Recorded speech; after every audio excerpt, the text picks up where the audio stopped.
Odema okane ewute na aka na-enwe more skirmishes of insecurities here and there in Imo State. When by now Imo State ekwesịrị ịjụ oyi. Ndị atụrụ bomba, ndị adowere bomba, ndị plesiri bomba na eke Ubaheze. Awu ide mmiri. Una wundole. Una wundole. Agwala unu shinu n'ime ọhịa fụta. And I heard when the governor said he is ready to give amnesty. Although the governor didn't even heal the community for that time, he just said it. He just said, but since the governor said he wants amnesty for you guys, I cannot talk anymore here. I don't know that say amnesty and when the committee has set it up. But it doesn't matter since the governor has said it. It's just it's the problem we have with this government. That is just the problem we have with this government. I'm telling you. But these people cannot to bump. Neko baheza we demiri. Onye dilu no. Onye dilu no. Akwalu shini mo hade afota. Most of you even here with them now from investigation I carry out. Most of them anymore here. Most of them are we demiri. Most of them are hundos. Most of them are hundos. Some parts of Nigeria, they destroy life and property. They destroy life and property. I begin to wonder. I begin to wonder, and I keep wondering the kind of heart you know. Seeing people cry, seeing people die. I begin to wonder. Me more here, is there anything special inside that bush? I'm asking you. And when you hear this special anymore here, and when anything this special, and when anything then I don't bring anymore here. And when anything is special no anymore here. I keep saying this thing, and I will keep saying it.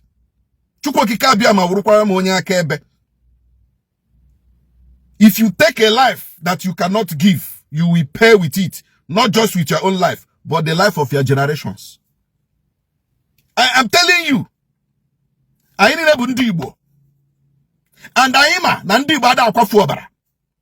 Manunu Jose Mutanka. Norozi ani moya. I was also a Kwafuabara. Unukina Pukua, even Akuchapa ransom, Obu for one and the Kaka ransom. Still, they are being killed. Also, I was here a theater of war. Also, that was once quiet. That was once quiet, an enjoyable place. Before I hand them, then I will tell you I don't know what I'm talking about. The entire Awidemli, ma keda here, also ha. The entire you just say we ha. Omuma had them. Amiri had them. Very quiet place.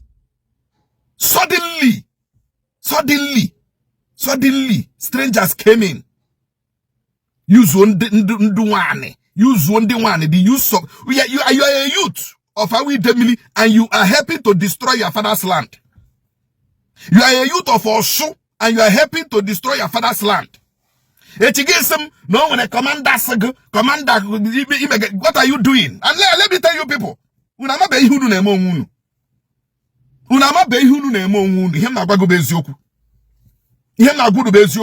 if you are listening to me, now, surrender your life to Christ. If you cannot give your life to government, surrender your life to Christ, leave that forest.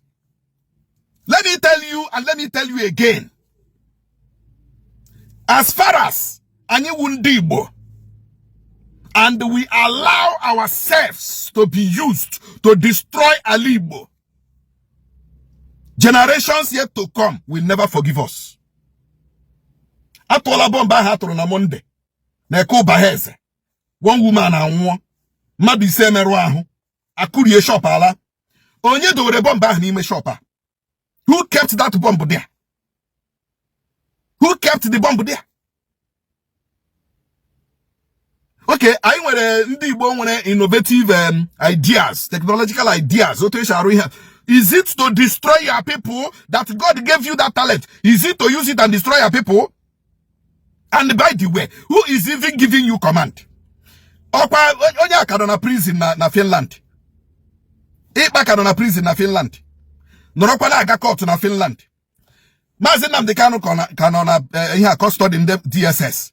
Norokwa na aga court na Abuja. Now who sent you? Onye bilenno. This one is not Fulani of anything, no.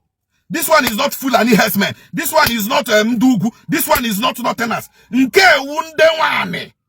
Youths of that community that have decided to play into the hands of maybe the community. Look at how a very prosperous community. Look at also LGA, a very prosperous local government. Who are higher?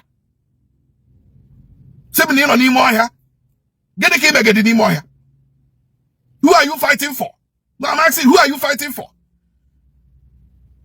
Huh? Now. Let me tell our people the truth. The time Imo State, that is when Imo State will finish. The time Imo State, that is when Imo State will finish. If you are listening to me on Imo Hanegamonte, Shirimoya Hofo, Nyenduginaka Jesus, Chiliake, surrender to Christ, leave that forest. Allow us to rest. Allow our demiri to rest. Allow these communities to have peace, for crying out loud. What is the problem exactly? Why are you killing your brothers, killing your sisters?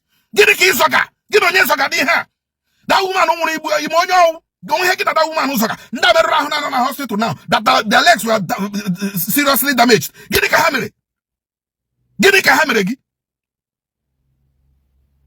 Get the hammer now. And the woman is dead. Plus, you render the community desolate. Render the community useless. And you tell me, no more here. You can't no more here. And I still want to ask the government of Imo State, set up an amnesty committee. Set up an amnesty committee. Let it be a policy. Set it up. Set it up. Let an amnesty committee be set up. Let them come and surrender to the amnesty committee. Then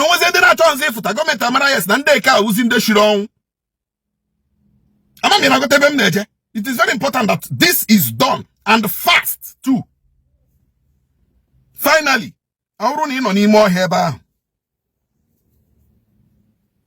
Ejim chukwu okike bia ma aha chukwu okike bia mekere mu na gala abo de ka ndi Igbo na ariogo shini mo ahia ahufo ya ha imege. You are not doing it for the interest of any Igbo person. Imege here for the interest of Igbo person or Igbo nation, ma in the interest of chukwu okike bia ma anyi ni na wuchando obodo, wuchande amala, wuchando ordinala amami ihe m na-ekwu. Aburu ni ihe ekete mo ntị. Shini mo ahia ahufo. There we go.